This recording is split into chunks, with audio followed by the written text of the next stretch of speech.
Assalamu alaikum урматтуу биздин каналдын көрүүчүлөрү. Кутмандуу күнүңүздөр менен кой сүйүүчүлөр. Бүгүн биз сиздерге афган койлорду көрсөтүп беребиз.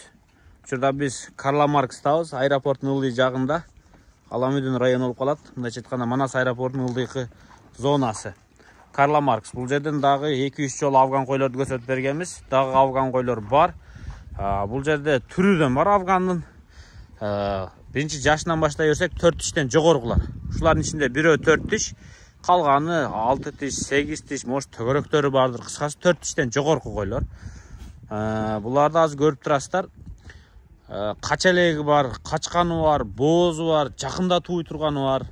Кыскасы буларга пробник кочкор 80-дин небересинин баласы коюлган. Мынау биринчи коз туулду, өзү сатып алган. Карабалтада Акбашаттын жанында Арал деген айылда Алтынбек деген таксырдын кочкорун сатып алган эле өзү. Алда күн желесин YouTube'га чыгып, эрте жашта барып, кар кетелек мезгилде. Ушунун атасын сатып алган. 1 жаш боло элегинде туугандар. Ушунун атасын алып келип 1 жаштыгында койду. Эң биринчи пробник баласы, атасынын качтагы өтө күчтүү болчу. Ушундай кулактуу, гарбонос өтө жоон, ээктери, жаактары жоон коз чүрүп бериптир.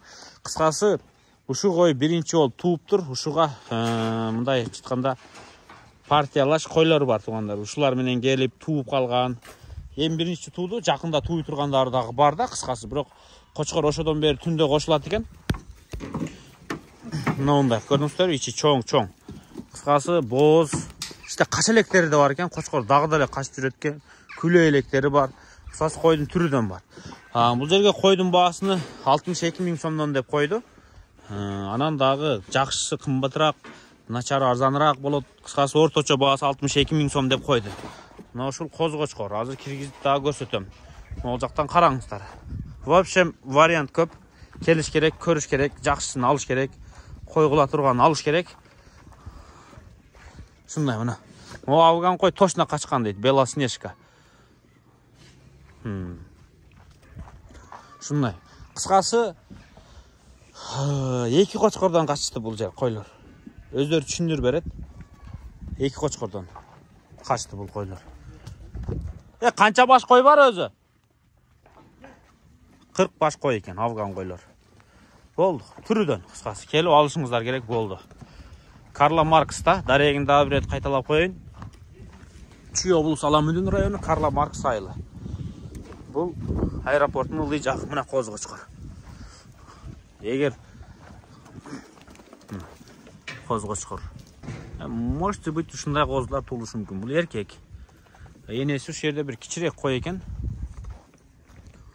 Бооз эмес, жан качкандар да бар. Койдун түрүдөн бар кыскасы.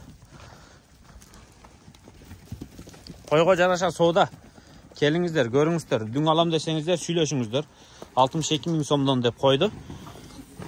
Айттым го, жакшысы кымбатыраак, жан начары бул айткан баадан арзаныраак болот. Орточо баасы 62 000 сом. Келип көрө бериңиздер. Афган койлор. Булардын бүт баары привозной койлор. Привозной чыккан койлор. Куш. Куш.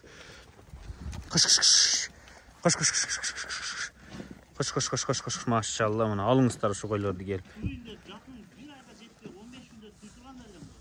Айттым, жакында тууй тургандарды. Кочкор ошондо майда келип, мына козулар баягы апрелде коюлган убагында туулду да, жана козу. Апрель, май коюлду, кийин бөлүп салдыңыз, Кийин бөлүп салгам. Күнү сыганда бөлүп салдым да. Күнү сыганда бөлүп салыптыр, апрель, майда коюлган. Анан кайра качан?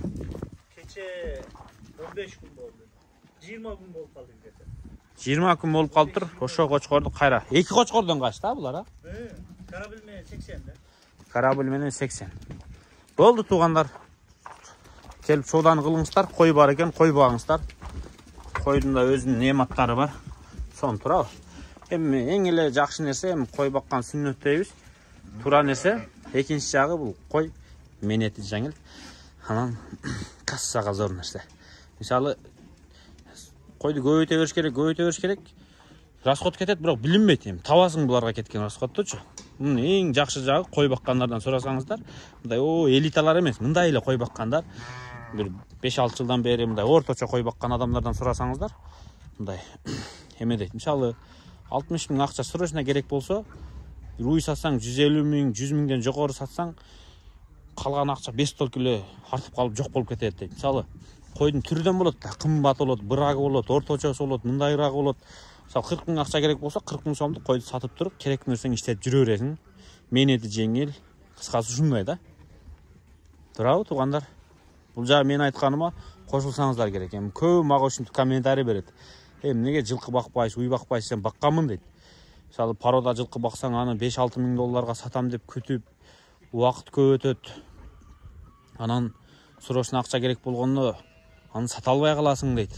Мисалы үчүн 1000 доллар акча керек болгондо 5-6 000дик жылкыңды сата албай каласың дейт. Ошол сыңары мунун дагы бир плюстары да, мындай кой багам деген адамга как бул бир универсальный касса деп койсоңуздар болот. Эми бизде көбүнчө мал карагандардыкы көбүнчө касса турабы.